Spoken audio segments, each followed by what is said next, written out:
Hey guys, welcome to another episode of the Truth for Your 20s podcast. My name is Katie and I'm your host today. But today I actually am handing the mic mostly to my new college student friend. My new friend, Jill. I met her because I recently spoke at her college and we just connected. She is a PR major. PR marketing majors, take note because this girl is super smart. She just stood out. She wrote a LinkedIn article about the great experience she had with me coming to her school and stuff, and reached out, wanted to learn more about the podcast. And I was like, well, why don't we just, make it a thing? And so she's going to do a reverse interview today. Hey, my name is Katie Bulmer. I was your typical heartbroken and hungover sorority girl who looked for love in boys, Bacardi, and did I mention boys? After the breakup that broke me, I met the only man who can truly fulfill me. His name is Jesus. Shortly after that, I met my husband, the best example I have met of Jesus on this earth. Today, I have never been more sure I am right where I'm supposed to be, on a mission to help today's young women find their life calling, stop dating dirtbags, and basically just be who I needed when I was younger. I've been called a big sis, an adopted mom, or my favorite title, a cool aunt. But however you think of me, get ready to be challenged and encouraged. This is the Truth for Your 20s podcast. Hi, I'm Jillian DiMarco. I was born and raised in Alpharetta, Georgia. I know you are a Georgia girl as well. So, Yes. yeah, awesome. I'm a sophomore at the University of South Carolina, and I currently serve as the Vice President of Chapter Development for the 5U chapter. So, yeah, that's a little bit about me.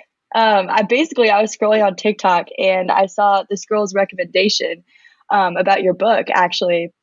And I was like, okay, this is very relevant to my life now. The Sorority Girls Can Change the World book. And so I quickly Amazoned it to my apartment and I did a little background research because that's what I always do when I read a book. I want to know who I'm reading it from. And I love the message that you had to share. I just thought it was great. And it's very relevant for all the girls that are my age that are leaders, especially in sorority chapters. So I read your book and I loved it. And a couple weeks ago, I asked you to speak at one of our sorority meetings, and I had so many girls texting me after thanking me for your appearance and for what you had to say, because those are things that we need to hear. So it was awesome. Oh, you're filling my love tank right now, sister. Oh, I do my best. It's so interesting because I work from home, as you see right now, in yoga pants and dirty hair. And, you often don't see what you're doing, especially during the Zoom times when you don't really get to hug and, take pictures and see eyeball to eyeball the people that you're so passionate about helping. And the fact that a girl from South Carolina, reached out. So girlfriend, much love over here from Chattanooga. Oh, much love from USC. So this is one of the first questions that podcasts that I ever listened to was Sadie Robertson's. It's called the Whoa Podcast. And every week, the way she begins her podcast is she asks her guest, what is the best piece of advice that you have ever been given? And it was funny because when I talked to you about this yesterday, you said, I have so many categories for the best piece of advice. And I was like, okay, that's what Ben Higgins said when she asked him that question. So there's different categories of advice, but probably the best piece of advice you've ever been given. I love that. You're so fun. Thank you for doing this, by the way. And you took the time to come up with some great questions. And I am just such a fan of you already. Okay. So I would say they're kind of three pieces, but they all kind of go together. And that is that fear never goes away, that you will never have it all figured out, and it will never be the perfect time to get started. So some of those quotes to debunk those lies, I guess, are that brave is being scared to death and walking forward anyways, that you don't have to have the whole journey. You just have to have the next step. And the only way to get ahead is to get started. Because every time I mentor someone, and I'm in the same boat, sometimes look at people further ahead of me or who have it, quote, all figured out. nobody has it all figured out. No one is like arrived at anything. Look at the rich and the famous and the popular, we are all just, Exactly. taking it one step at a time. They are still fear. There is still, I don't know the end of the journey. I just know the next step. And, I'm just being brave by taking one step at a time, not by having no fear. So those are my pieces of advice that have definitely been just hugely insightful and helped me be to whatever the heck I'm doing over here now. I love that. That's definitely things that I feel like people my age need to hear because I mean, that's tough. Like we always fear like, oh, what if this person doesn't like me or what if I don't get this job? And that's something that I've struggled with a lot recently. So my Bible study leader, Jess, actually told me her advice was like, you are enough, which is a hard thing to accept as a girl whose surroundings and life goals are constantly changing. And because we continuously put ourselves out there, whether it be with school or with jobs or even boys and friendships, sometimes those things don't work out. But down the road, you eventually realize why. But it's in the moment that you don't realize why. That's the tough part about it. So I definitely think that not fearing tomorrow is a good one. Yeah, 100%. And like the people, again, that we look up to, it's not that they're not afraid. It's just that they kept going anyways. So Right. yeah, I 100%. love that. I love that. And like a big question I feel like is like, why not me? Because Yeah. I struggle with that a lot. Like when somebody doesn't pick you for a certain job, or like I didn't get this camp counselor position that I really wanted. And I was like, why not me? I don't think that's a fair question for girls to be asking themselves. We should be like, okay, what's next? Yeah. Rejection is just redirection. Right. I definitely agree with that. Yeah. So I think the question that I really, really wanted to ask you was if you could travel back in time to your own 20-year-old self, what advice would you give yourself?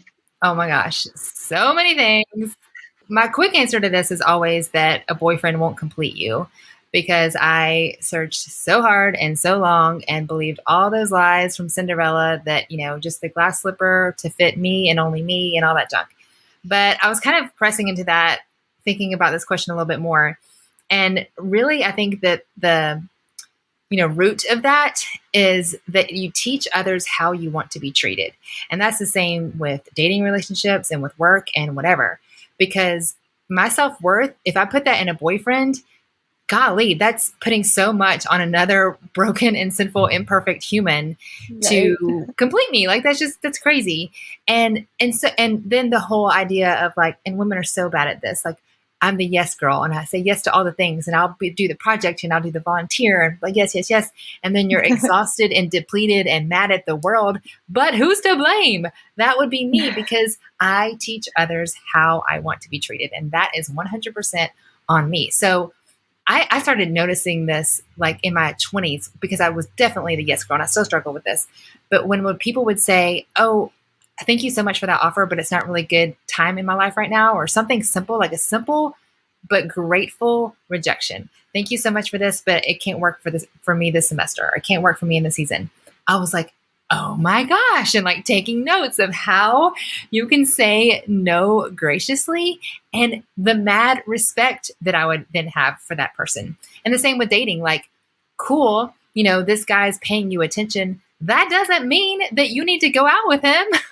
Congratulations, you're beautiful. Of course he's paying you attention or whatever. Congratulations, he wanted to take you to his formal. That doesn't mean you need to marry him or anything else, like you don't need to go out with him just because he's paying you attention. And I definitely did not understand that when I was 20.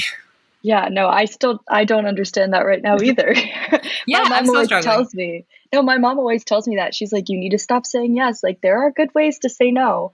You don't need to put yourself into every single thing. Just find what you love and pursue that. That's my greatest advice from her. She's awesome. There's a book by Lisa Turkhurst called The Best Yes. Have you heard of that? No, I have not. Oh my gosh, it's so good. And I often find myself asking this because sometimes it's two good decisions, right? Like, do I want to do A or B? And neither of them are wrong.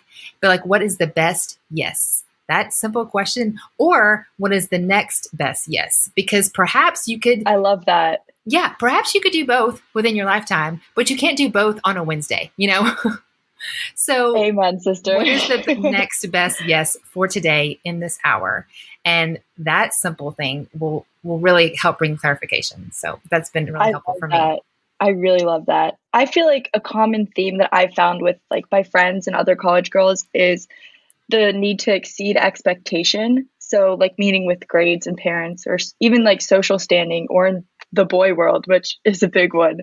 So I Yeah. constantly ask myself like, what could I be doing to like make sure that I'm checking up on myself or being my quote unquote best, even though being the best isn't really a good standard to have. But so, what kind of advice would you have to girls who are struggling with the idea of being perfect or not making mistakes?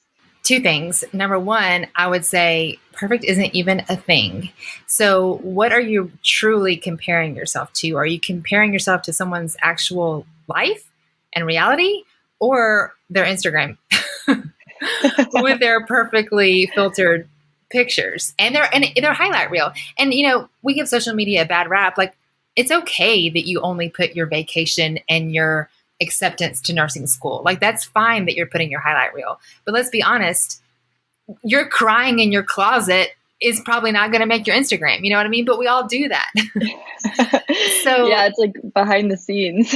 yeah, yeah. And so, first of all, think about what you're comparing to. And let's say you are comparing, okay, say we have two nursing majors because that's like a really hard major. Two nursing majors, and one girl got accepted to this dream program and the other one didn't. Does that mean the girl who didn't get accepted is wrong or less than or not good enough? Maybe she's not good enough for this specific school at this specific time, this specific semester. But again, that rejection is redirection. So perhaps she didn't get in that school that semester because she has a different plan for her life that she just doesn't see. She's supposed to meet someone at this place or save a life at this hospital instead of this one. And there's so much that we just don't see. And Right.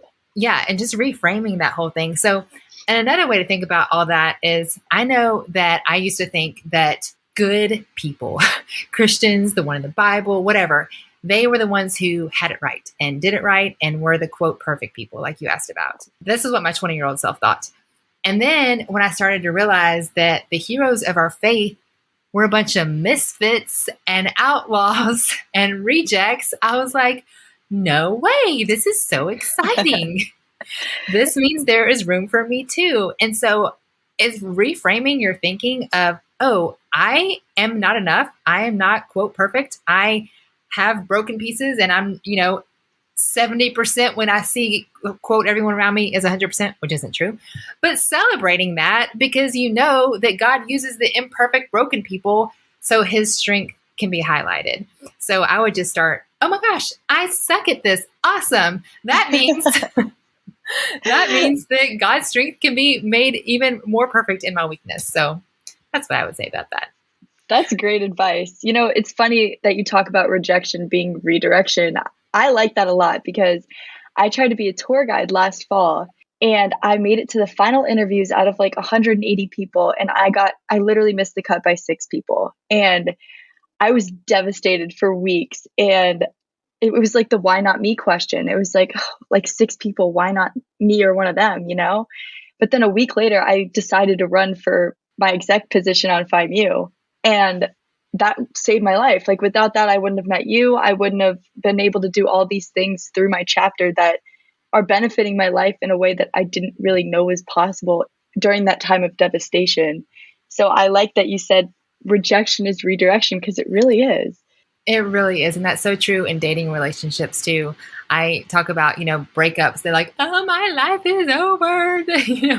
This is the hardest thing in the world. And golly, if I would have married some of those dirtbags, like it would have been awful. And those had to end so I could ultimately meet my husband. I said eat my husband. That would be awkward. So I could ultimately meet my husband. So yeah, 100%. I love that quote. Me too. Yeah. So funny enough, yesterday I texted my family group chat and I was like, oh my gosh, I'm going to be on Katie Fulmer's podcast. And my mom is so excited. But I was like, what questions do you guys have for me to ask her? Because I was like, there's no way I'm coming up with all of these on my own. And it was funny because my dad was like, nailing out these questions. And I was like, oh my gosh, like, Go dad. go dad. Like, he wasn't in a fraternity or like, he doesn't know anything about this kind of stuff. But he said, what would you do differently if you could go back and relive your college and sorority experience? That was very smart. I like him. If I could go back and live my sorority experience, gosh, I think that I would have enjoyed it more. I wouldn't be rushing to the next phase of life. So many girls are like, oh, I can't wait to get out of school and get married and start a family. I mean, that's cool, but enjoy what you're doing now and don't rush to the next thing and don't rush to, I want to get a career. I want to get out of college. Just enjoy that. And I regret largely a lot of the sacrifices I made for boys. And I would have never, ever, ever in 100 years admitted this. But let me tell you, sister, because here we go. When I was in college, I gave up an opportunity to study abroad for a stinking boy. I'm so embarrassed about that, but I did. I know, because I thought he was going to break up with me if I was gone the whole summer, and ended up being a terrible, terrible relationship. And we broke up anyway. And obviously, but I gave up that experience because of a stupid boy. I honestly kind of gave up on my faith in a way. So I didn't really grow up Christian, but I remember my freshman year, I was crying about a breakup on my couch. You know, my roommate was gone. I'm like on the couch. Oh, you know, my life is over. And I saw a Billy Graham and I was like, okay, God, like I was just feeling, you know, really, really broken at this time. Like, all right, God, I'm going to turn to you if we can just get back together, me and this dude. If he'll come back to me, that this is going to be my sign. I'm going to be a good girl at this point, which is just ridiculous, by the way, not how you should do it. We got back together. Guess how long that vow lasted on my end? About 4 seconds. And so these are just the temporary, shallow, nearsighted decisions that I made. You know, I just cared about the here and now. I cared about the attention from boys. I just had so short-sighted about my future. And so I would go back and ask myself, like, is this going to matter in a year? Is this going to matter in 5 years? And that would definitely change my decision. And is this boy you're crying about on the couch, is he worth this sacrifice? And then the other boy I cried about, yeah, is he, when you're 30 and you're going to look back and say, I didn't study abroad because I didn't want this guy to break up with me one summer. Is he worth it? No, he is Absolutely not. Absolutely not. And if he was, he wouldn't break up with you for going to study abroad. He'd be like, go chase your dreams, sister. So anyways, those are huge, dumb decisions I made. And I would go back and encourage myself to think more long-term is the biggest thing, I think. Right. I totally understand that. That was kind of like, I broke up with my boyfriend last year and I was like, oh gosh, like, you know, when you just feel down, but I was like, oh, we should get back together. That would be such a good idea. No, it's not ever a good idea. I always say if it doesn't work the first time, it's probably not going to work the second, third, or whatever times. I always tell all my friends that too. I'm like, it's not going to work again. Don't even try it. I know. Don't ever let that boy tell you he doesn't choose you more than once. That's great. Yeah. I mean, not to say that like once every bicentennial it works out, but for the large part, it does not. Yeah, right? As I record this, it is the beginning of March, and I just checked. I have 15 colleges booked for this semester. I'm so excited about that. But the good news is it is not too late to book me if you would like me to come to your school. In this world of Zoom, there are no lines at TSA and travel time and airline delays and all that other craziness. I just get to hang out with you via Zoom. I know last semester I spoke to a school in Nebraska and a school in Florida with only a 15-minute buffer time, which would be unfathomable in 2019. And although I miss a room full of world changers, I'm so thankful that I get to, quote, travel to many more schools in these circumstances. So if you are in a sorority or really just any group of women, my passion is to help you understand your power of influence, understand how to use that power to make positive changes in our world, how to change the dating world, can I get an amen, and how your founding sisters were the first to have this dream of so much more than just t-shirts and theme parties, but truly women who see the best in each other and raise each other to a higher standard. All the information can be found at katiebulmer.life. That is katiebulmer.life, and click on the link for speaking.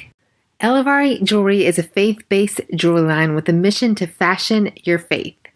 Founder Angela Blair, a former Miss Texas and reality show star, realized that Christian jewelry wasn't necessarily known for being fashionable. So she set out on a mission to change that. She took symbols from the Bible to help remind women that you belong to a larger sisterhood of women of faith, to be a visual and constant reminder of who you are and whose you are, all in a fashionable way. Check out Elavari Jewelry and use promo code TRUTH to get free shipping. That's elavarijewelry.com and use promo code TRUTH. So let's just jump into the biggest question that another big question I wanted to ask you, honestly. So we talked about this a little bit. It hurts when the frat guy you're Snapchatting doesn't ask you on that date or on their formal or whatever it is. And some of my friends have been going through this recently, and I never know what advice to tell them when they come to me with questions. I'm like, I don't know, just give it over it, I guess. So let's just say one of my best friends, she's been talking to this guy. She really likes him. He shows interest in her, and then literally turns around and asks somebody else to his date night. And then she comes to me for advice, what to do about it. And I'm like, I literally have no idea. I just don't know. Well, obviously there's a lot of different circumstances, but it's natural to assume bad intentions, that he was Snapchatting you, misleading you. I'm going to say you, best friend, and then ask another girl out. But perhaps it wasn't so bad intentions. Maybe he just was kind of passive and he's Snapchatting girl. We'll call her Sarah. He's Snapchatting Sarah because he likes her. This is one of your friends. But then ask another girl because maybe the other girl asked, or maybe they started talking about it and they were at a party together and she's just there and it just happens to come up and ended up asking her to formal, not necessarily trying to be deceitful and stuff like that. So trying to see the positive, that I don't think it's always, bad intentions if he's deceitfully trying to ask someone else out. So that's the first thing. And then second of all, let's decide it was the worst of intentions. And then he's like, oh my gosh, Sarah, I'm leading you on. You're so cute. I want to marry you. And you make all my dreams come true. Ooh, let me go ask Mary out. I'm making up these names to formal. And I'll show her, which is, by the way, probably not as bad as we think it is in our head. So if that's the intention, then you don't want to be talking to him anyways. And he just showed his true colors. So majority of the time, I would say there's probably somewhere in the middle. He wasn't super mean about it, but he wasn't a completely accidentally, confusing you. But yeah, just trying to see it in those different ways. So if he was blatantly disrespectful and misleading, bye-bye. Thank you for clarifying that early before I got my feelings all wrapped up. Or again, just try and look to the positive and maybe just ask questions. I'm trying to think how you would ask that. Hey, so I heard you and Mary are going to formal. That sounds fun. No, maybe I wouldn't ask that. Just back off. Let him go to formal and don't say anything. And if he texts you later, maybe just ask some more clarifying questions. Was that just a friend thing? How did that work out? And it'd be okay to ask some questions at that point. Okay, I wanted to tell you this funny story that I had because I wanted to get your advice on this one. So this actually happened to be my junior year of high school. I dated this guy for the entire year. And this is my first real boyfriend. So you know how that feels. You're already honeymoon phase for most of the relationship. And so we broke up a few days before Valentine's Day. Aww. And of course you're oh, my first Valentine's Day, you're crushed. And I actually broke up with him, but I was still, devastated as a 17-year-old girl would be. And so on Valentine's Day, he took quote, the girl that he tells you not to worry about. Those kind of girls? Oh, yes. He took her to Hooters. Okay. And apparently on Valentine's Day, Hooters has this deal where if you burn pictures of you and your ex together, you get free wings. Can you believe that? So did he burn pictures of you? Yes. Isn't that just ouch? Boys suck in a nutshell? Yes, it is. Basically, I know one of your biggest mentoring plans is to help young girls navigate their breakups. And before a breakup, you fear all of the unnecessary drama and the humiliation and the losing friends that you both have made from each other and so on. So with that being said, what is the healthy way to let go of that toxic relationship? And how do you move forward being in a similar environment as somebody who's your ex? go burn his pictures too. I'm just kidding. Um, by the way, I've been there. The guy I did not study abroad for married the girl I'm not supposed to worry about. I know. No, Yes. no way. Yes, girl. The worst. And whatever, they're a much better match. Have fun. But yeah, it was pretty devastating at the time. Oh my gosh. Yes. So I feel you. And to answer your question about how to move on, my biggest advice is to tell yourself what is true. Because in the middle of a breakup, you are swimming with, he hates me. I feel rejected. I feel unloved. I feel unworthy. I am the scum of the earth. And like you just, you fill yourself with all of these ridiculous things. And you take a deep breath and you tell yourself what is true. Okay, this boy rejected me in one way or another. He said that we are not supposed to be together. Cool. Is he the definer of my worth? No. Am I still worthy of love? Yes. Am I still a whole human being? Yes. Who am I loved by? Start to make a list. We can quickly say the people who have hurt us and broke us and left us with scars. What about the people who have healed us? Are they still in our lives? Do we have good friends? Do we have good family? I mean, I would like to think almost everyone has those things. And so lean into what is true, who you are, whose you are. If you are a believer, that is definitely, a time to be like, God, I am believing lies about myself right now. And I know this is not true. This is not of you. You are not a God of confusion and you are not a God of lies. But can you please remind me right now who you say I am to you and who you created me to be, and fill yourself with those words. Write it down, write a journal. Sometimes I'll write it in third person, like, Dear Katie, God says that you are worthy and beautiful and set apart and, the change we want to see, like all of these things. And that is a game changer, filling yourself with those words versus those ugly voices in your head that are not true and replacing those with lies. The scripture says we need to take our thoughts captive and replace them with truth. So that's my biggest advice. That's like, the getting it all together, like cleaning out the closet, like the painful, messy, but necessary work to get your head straight after a breakup. I love that. So when I was reading your book, actually, I found a quote that stuck with me, and it says, "Stop chasing boys and start chasing Jesus," which I think is awesome, by the way. Aww, yay. I'm big in my faith as well. So reading your book, especially, I was like, okay, this is like sorority and Christianity, like and boys and like all of this nonsense, like all of it all in one. And I loved it. So coming off of what you just said, was there a specific moment that made you realize that like pursuing your relationship with Jesus was more important than like all of the unnecessary crap? Yes. And by the way, I love you. 100%. And it's totally around all of this too. And my senior year in college, I had what I call the breakup that broke me. And it was totally, and that's why I wrote the book. It was all around that. Like my 21-year-old self, like junior, I would have told you, I just had to try harder, like be prettier, be more agreeable, be more involved in your sorority, make better grades, like work. And, then I had this boyfriend and we were going to get married and we were going to have a white picket fence and, have matching unicorns. And like, it was all planned out.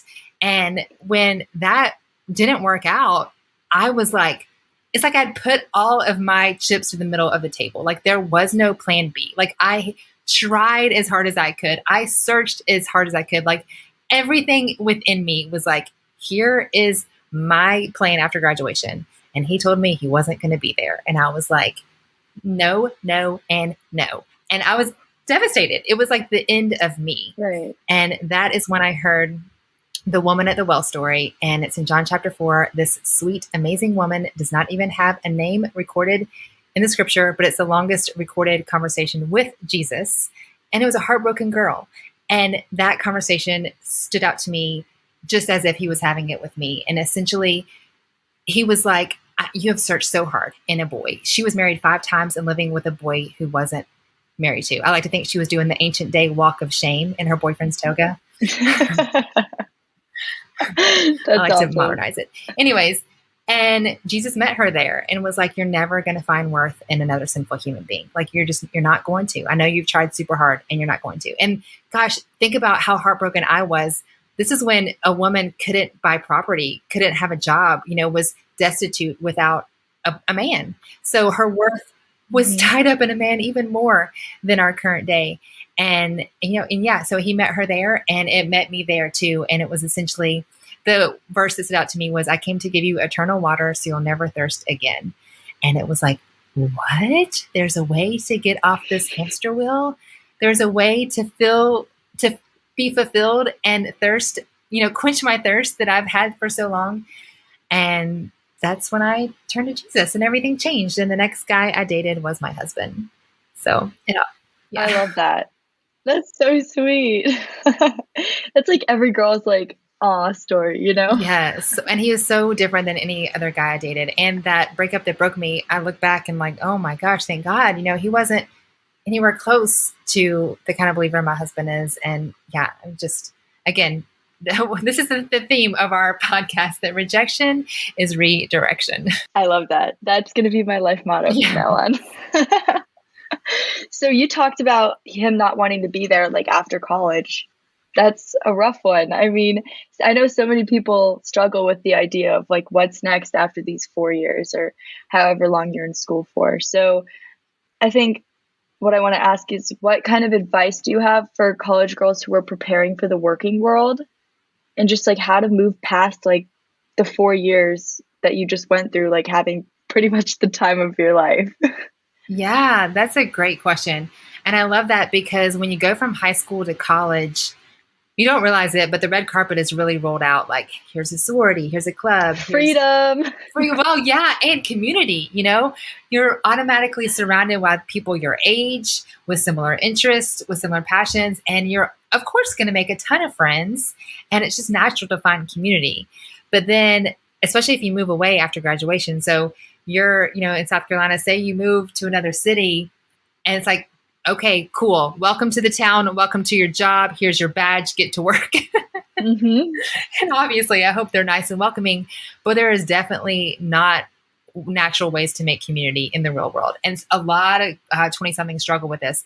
I talked to a girl who moved to Chattanooga actually after graduation and was just kind of found herself in a slump. She was working night shifts and had been there for several months and hadn't found her people, because you have to do work at it. So I guess my number one advice is, it is up to you now to find your community, to find your people. And that is hard because it's always kind of been done for you. So the questions to ask yourself is, who do I want to surround myself with? Maybe that's people who go to the gym. Maybe that's people who go to church. Maybe that's people who go to salsa dances, I don't know, whatever kind of classes, whatever kind of interests you. I realize pandemic stuff, but hopefully things will start to be opening up. You can join clubs, go to events. There is an event for everything, especially if you live in a decent sized city. So sign up for the things, go to the networking events, go to the business after hours for the Chamber of Commerce, whatever, and meet your people. And then you have to ask your people to hang out. So you really connected with this girl in spin class. She seems really cool. You're the same age. You like to get to know her the better. It's like dating, right? It is. It's like, hey, after spin class next Thursday, you want to go grab a cup of coffee? See what she says and make friends. And I know when we first moved here, that was put to a test for me, because people were like, moving so hard, Katie. I'm like, oh, no, I'll be fine. But it was hard. It was way harder than I expected. And I had to stalk people, especially people who had lived here their whole lives and like had their community. What, do you want to hang out now? How about now? Yeah. It's like the social part of you is just like depleted. Like once you get there, you're like, oh no, what's next? Yes. What is next? Yes. And we lived in this like rental house out in the middle of nowhere. So we didn't even have any neighbors or anything at first. And so I'm like taking my kids to the park every day, like going up to other moms with kids. Hey, will you be my friend? Will you be my friend? It sounds like I was pretty desperate. It wasn't that bad. I ended up meeting people. I went to the YMCA. I met some moms and met some friends, and I actually started a mastermind group, which was super helpful, and met other like women entrepreneurs in the area and stuff. So, but that was up to me. It was all up to me to find my community, especially moving to a new area, and nobody tells you that part. So go find your people, surround yourself with people who sharpen you, and go do big things. Yeah, something along with that, like everybody says in high school graduation, college is the best 4 years of your life. Like you're gonna have the best time ever. And at first, when I got to school, I was like, oh, maybe they're right. Like freedom, my parents aren't here, like no rules, duh. But then like you start to realize like, oh, I'm missing my friends from home. Like school's a lot harder than I thought it was gonna be. I haven't connected with that many girls in my sorority yet. So it's just like you take a step back and you're like, this is not what I was expecting. That was hard for me at first. Definitely realizing that it's up to me to like put myself out there and like try to make more friends and meet more people. And that's, I mean, gives you a year until you really get into the groove of things. But now it's like, I want to be the person that like helps those freshman girls understand like it's not going to be a cakewalk. Yes, but people need to take notes from you, my friend, because I'm so impressed by your go go get it to itness. What's the word? Go girlness. Because I mean, you reached out to me to book me for the sorority. You wrote that LinkedIn article. You reached out about this podcast. Like you just asked the questions, and a lot of people don't ask the questions. And so I want to interview you, like as a PR major. I don't know if you've learned this or it just came natural to you, but I think that I wish I would have known what you seem to know, or maybe you're learning as you go. I don't know, but how do you do that so well? It seems that you do that so well about just reaching out and doing the big things. I mean, honestly, my mom, like both of my parents are very intelligent people, and I've had the blessing to be able to see how they've navigated their lives, like with work and like raising us. And I mean, I haven't really learned too much yet because I'm only halfway through college, but my mom always told me like, you're not going to get anywhere by sitting on your butt. Like you're going to have to go out there and like reach Great. for what you want. And I've always tried to put That's right. myself out there. I mean, whether it be with like school or the tour guide job that I didn't get, or the camp counselor job that I didn't get, or even running for my sorority exec in front of 350 girls when like talking to that many people isn't really my strong suit. So kind of just like, as they say, like shaking off the nerves and just throwing yourself out there, because rarely are people going to come to you. And I've had a lot of interview Yeah. experience because I worked for a newspaper in high school, like our local town newspaper. So they would give me opportunities to go out and like interview local businesses and people that are just like on the street. Like I would come up with like a column and write like just something fun for the newspaper. And that's really taught me a lot about like personable skills and a lot just about like the job world in general. It's like big girl stuff. Well, I'm just so proud of you. And I feel like that's so much to be learned for college students from what you're doing. Because, first of all, what's the worst that can happen? You know, people will say no or ignore Mhm. you. Like, no one's going to die over that, right? But the best case scenario is we could do a podcast together, girl. It's so fun. I know, it is so fun. I love podcasts. I think they're so much fun. I wanted to tell you, because you said it's Sorority Girls Can Change the World Day, correct? It is today, baby. And Yay, we're I love recording. Yeah, this it. won't air today, but yes, it is right now as we record. Yes. Yes, I love that. I think I saw that on your Instagram earlier. I could be wrong, but that's awesome. I wanted to ask you, how did being in a sorority impact your life, like after college? What led you to want to build your own brand and even like write your own books, start your own podcast, start your own Bible study? Like that's very admirable. I feel like not that many women that graduate from sororities are like, I want to focus on like current girls in sororities. It's a very cool job. Like that's so much fun.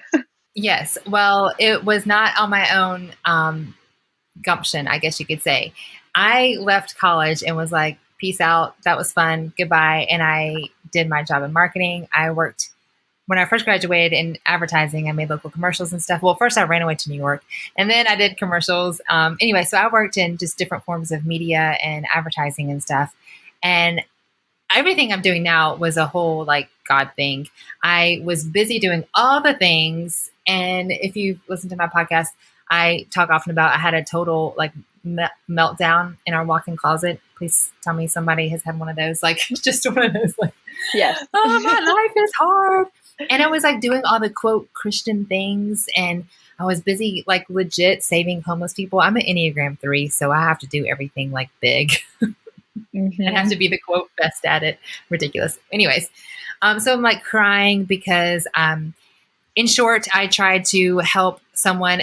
Always, she was never a project to me. She was always a friend. She was a sweet, sweet girl. But when I met her, she lived in a crack house, and I helped her get an apartment, helped her get a car, I helped her get a job, an apartment, all these things. And as quickly as it helped her get everything together, all the pieces started to fall apart. And I started to realize I wanted a better life for her than she wanted. And so that all led to like a total meltdown. I was like devastated over this. I was crying in my closet, and I'm like, God, can't you see how hard I'm working over here? Like, and if ever I have been more sure I've heard the voice of God, it was in that moment when he said, when did I ever ask you to do all of the stuff that you're doing? Share your story with sorority women. That is what I have designed you to do.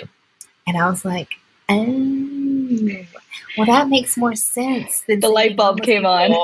Yeah, that makes more sense than saving homeless people. Like, there are people to do that. And he was like, I have people designed to do that. What do you know about being homeless? Like, what the heck? Stop. Sorority women, that is your heart language. That is your first language. Boys, Bacardi, and trying to be beautiful. Like, all of those attempts, all of those empty promises and search for significance. That's your language. And I'm like, he's not wrong. So that is how everything started for me. And I didn't know what the heck I was doing, but I wrote a blog post that turned into an ebook, that turned into an actual book. And once you had a book in your hand, people started asking me to speak. And I'm like, I mean, like on a stage, like with micro, like me. And I was doing it for hugs and coffee mugs. And then it grew to people like paying me actual dollars to go speak. And yeah, like over 50 colleges nationwide at this point. So that's unbelievable. Crazy. That's awesome. But it wasn't. Yeah. So all that to say, it wasn't like I graduated and was like, I'm going to go tell sorority girls they can change the world. It was a God thing. I actually never even went through sorority recruitment. So that makes it even more of a God thing, because like sorority life wasn't even on my radar. And God's like, I'm going to choose the girl who never even went through sorority recruitment to go back and be a light for sorority women. At least that's what I'm trying to be. That's amazing. Yeah, I love what you do. It's very admirable. And it's good to have somebody that's so positive and energetic, because nobody likes listening to somebody boring, like talking to you, especially over Zoom. Like, you made things so interactive. And again, like I said, you had so many compliments from all these girls in my chapter. Like, they loved you. They really did. Thank you. I tell girls when I first start, and I probably said this to you too, I'm like, my vow is to be anything but boring. I love it. So we're going to have to do a yoga pose, ladies. Buckle up. I love the yoga pose. That was one of my favorite parts. That was awesome. Yay. So something that I've always been geared towards is my ability to lead. Like, that's one of my favorite parts growing up. I would love to do camps with kids, and I taught my Bible study church group, whatever, for 5 years, and from middle school to high school. So when I was elected the vice president of Phi Mu, I was so excited to take on a new exciting role, not only within my sorority, but within people my own age, which was very unfamiliar to me at first. Because you can't act like the adult in this situation. You gotta be like, oh, I'm your friend, And lately, we've been having some trouble with bonding our exec to the rest of our chapter, just simply because of COVID. There's been some sort of disconnect where members feel like they're out of the loop, or just frustrated with the lack of activity or things that have been going on. There's only so much that you can do during these times. But two of our exec members, Eva and Cassie, actually came up with an idea to do walks with the exec, which is just we all meet at the 5U house at 10 a.m. on a Sunday morning, and we're just going to walk along the river, and they can just get to know us more or ask any questions that are on their mind, which I think was really smart, because that's just such an open activity. There's no stress. There's no reason for people to be upset. Yeah. And it's very informal, which is also nice. So my question would be, as a leader, what advice do you have to further engage a big group of girls during COVID, when things are a little bit more different than usual? Because I know you do exec bonding activities like within like your brand. That's what you do too. Yes. Well, two things. What I do when I meet with the exec board to kind of help them bond is I have them go around the room and say what they see in each other as leaders. So say there's a group of like 7 girls on exec. The president goes around and says what she sees in each of those 7 girls as leaders. And then the vice president does the same. And then the VP of finance. And so they all get to give like 2 minutes of say what they say in each other as leaders. And that is super, super powerful. And there's always some tears. And because we don't take the time to do that, is say what we see in each other. But that's to help form the leaders. But what you're asking, I think, is to kind of help empower the women. I would say to give them just as much leadership or as voice as you possibly can, because it's much easier to coach from the sidelines, as the saying goes, which means like members of any kind of organization are going to be like, oh, the president should do it this way, and they should do this with the money, and they should blah, blah, blah, blah, blah. Great, but you are not the leader, and they don't understand. They don't see all the things that you're dealing with, and they don't see all the millions of different hats and plates you're juggling, all that kind of stuff. So, I mean, there's different ways to ask for their advice. I mean, it depends on give me an example of like a social or something like that. Maybe getting their feedback of what to do for a social. I'm trying to think of a specific example. Like a Google form? Well, yeah, I guess I was thinking like a Google form, or even, okay, guys, we're having our first social of the semester after COVID at this date. Do you want to do A, B, or C? Like give them, you can narrow it down, but maybe give them a say on what they want to do. I love the walk with the exec though. I think that's incredible. And if they don't sign up and still complain, that's on them, Right.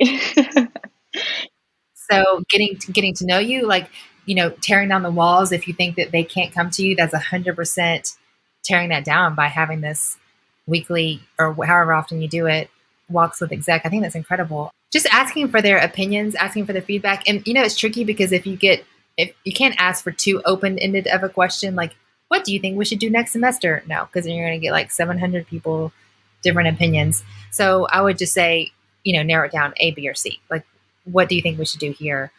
And that's what people suggest when people do businesses and stuff. Like, I'm about to order t-shirts. Do you want the red ones or the blue ones? And ask them to vote. You can do that on Instagram polls and easy stuff like that. And that way they feel like they have more ownership. And committees, exec has committees, asking them to do more. And that's something that's also hard for women, like asking for help.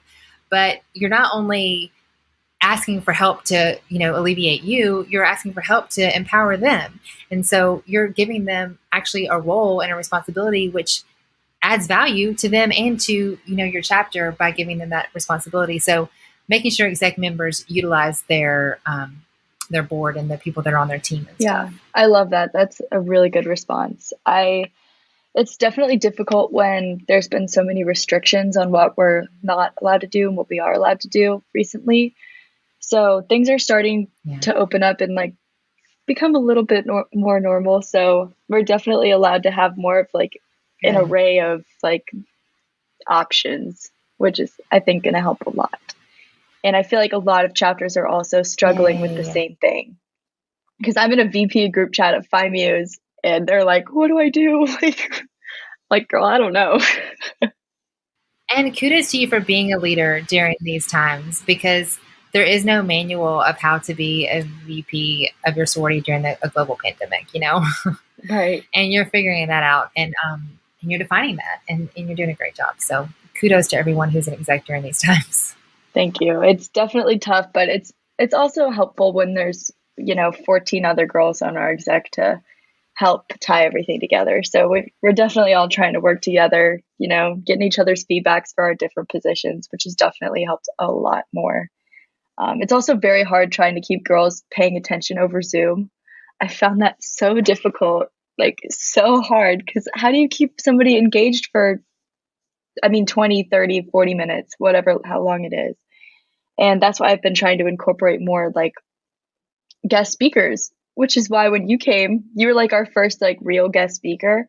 And it was like such a positive, positive feedback, which I think helped boost my confidence a little bit and helped me make sure like, okay, maybe this is what we should start to be doing from now on, like having more people like just come empower the girls in our chapter during times that like they're just not being lifted up, So I didn't send you this one before, but I think that this is an important question. So What do you feel is one of the bigger mistakes that sorority girls or sororities as a whole make today? Like, how are they missing the mark? How are they not meeting like not expectations, but like what sorority should be and what they should be doing? That's a good question. I would say go back and learn your founding sisters, what they dreamed up when it comes to sorority. What's your motto? What's your creed? Do you have some type of like verse? What are your founding sisters' names? When I ask a girl that, and especially she's on exec and she doesn't know it, I'm like, girl, you better know those founding sisters' names and know what they stood for. And this was before Google was invented. This was before there was any type of manual or anyone who had gone before them. And they looked to the sharpest women they knew and they said, I know I am better when I have accountability, when I have women around me challenging me, not letting me settle for status quo. And I don't think we're too far gone from that. And I think that at the founding roots of why we exist is to get back to that and to sharpen each other. As you know, I always give the example of our daughters climbing a rock wall. And, our oldest daughter is not super athletic. That was not her jam. But our youngest daughter, her little sister, was cheering her on every step of the way. Like, you got this. I'm not going to let you fall. I can see what you can't see, one step at a time. And our daughter made it all the way up to the top of the wall for the very first time because of the coaching of her sister.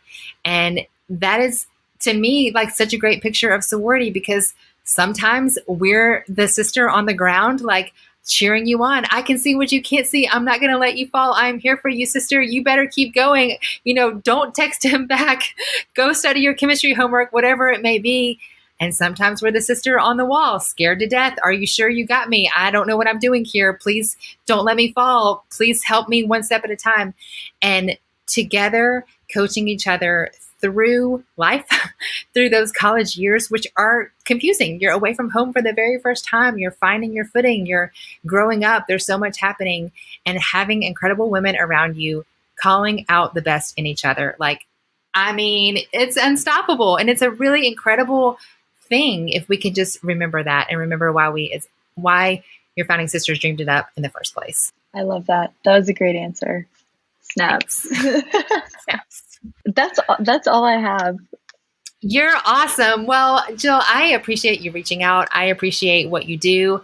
I love that your parents taught you just to ask for things and to do the big things and to write the LinkedIn articles. And I just think that you're going to be incredible grown up. And I'm so proud to know you. I can say I knew you when. Thank you. That's very nice. I'm glad that we got the opportunity to do this. This is awesome. I am too. And thank you for being here. Do you want to give a shout out to your sorority? Yeah, so South Carolina Phi Mu, our Instagram is at SC Phi Mu, and my best friend Elizabeth actually runs it. So shout out Elizabeth. I love you. Yay! And shout out your Instagram handle too, just for fun. Okay, my Instagram handle is Jillian M. DiMarco.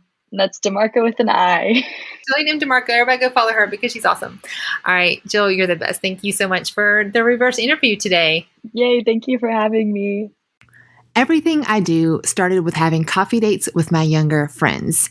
And this podcast, I like to imagine, is just that. You and I having a coffee date. And if it went by too quickly for anyone else besides just me, there are plenty more episodes to check out in the archive. So just scroll up, find a topic that suits your fancy, and give it a listen. If an episode made a difference in your life, take a screenshot, share it on social, give me a tag at Katie Wilmer Life so I can give you a big virtual hug. And leaving those reviews on iTunes is a chai tea latte to my soul to see your reviews. And thank you so much for each of you who keep coming back week after week and getting some truths for your 20s.